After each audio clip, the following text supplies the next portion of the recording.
नमस्कार दोस्तों, मैं अभिषेक वशिष्ठ आपका स्वागत करता हूं वशिष्ठ जियो स्टोरीज में फिर एक नए टॉपिक के साथ में। तो चलिए शुरू करते हैं। न्यूज टाटा और एयरबस को लेकर आ रही है।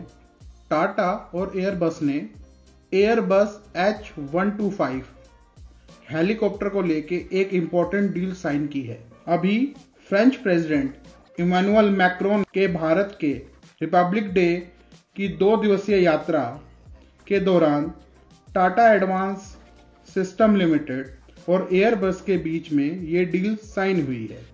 इससे पहले भी आपको याद होगा कि टाटा और एयरबस इंडियन मिलिट्री के द्वारा ऑर्डर किए गए मिलिट्री ट्रांसपोर्ट एयरक्राफ्ट C295 को लेके एक डील साइन कर चुके हैं, जिसके अकॉर्डिंग इन एयरक्राफ्ट की असेंबलिंग इंडिया में होगी और अक्टूबर 2022 में प्रधानमंत्री नरेंद्र मोदी ने गुजरात के वडोदरा में इसकी फाउंडेशन रखी थी।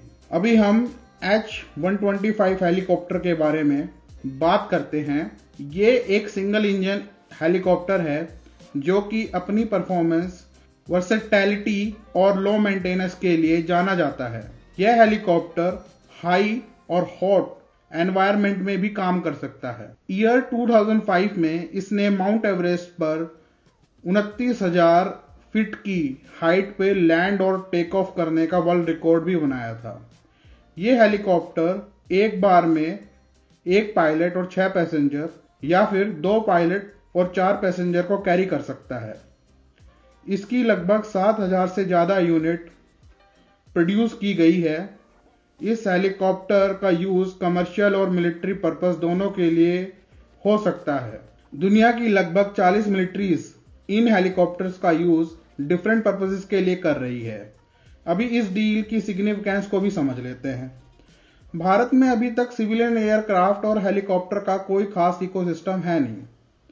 हिंदुस्तान एयरोनॉटिकल लिमिटेड छोटे पैसेंजर प्लेन पे काम कर रहा है, पर वो अभी डेवलपमेंट स्टेज में ही है, जिसका नाम सारस है।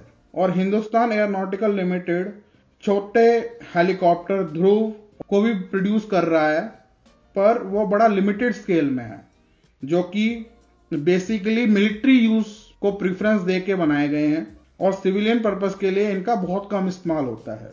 पर फिर भी ये सब Indian civilian air space need के लिए सफिशिएंट नहीं है। अभी आपको याद ही होगा कि कुछ टाइम पहले पिछले साल एयर इंडिया ने 470 एयरक्राफ्ट की डील की थी एयरबस और बोइंग के साथ में, जो कि एक लौती डील ही $70 बिलियन से ज्यादा की वैल्यू रखती है।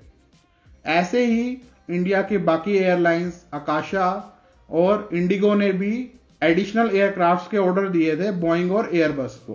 तो ये जो डील्स हैं ये बहुत सारी जॉब्स क्रिएट करेंगी, पर कहां? अमेरिका और यूरोप में। और ये हो इसलिए रहा है क्योंकि हमारे देश में एयरक्राफ्ट यानी बेसिकली सिविलियन एयरक्राफ्ट बनाने का कोई इकोसिस्टम नहीं है और ना ही हमारे पास टेक्नोलॉजी है। ये दोनों डील भारत में एरोस्पेस का इकोसिस्टम क्रिएट करने में बहुत हेल्प करेंगे।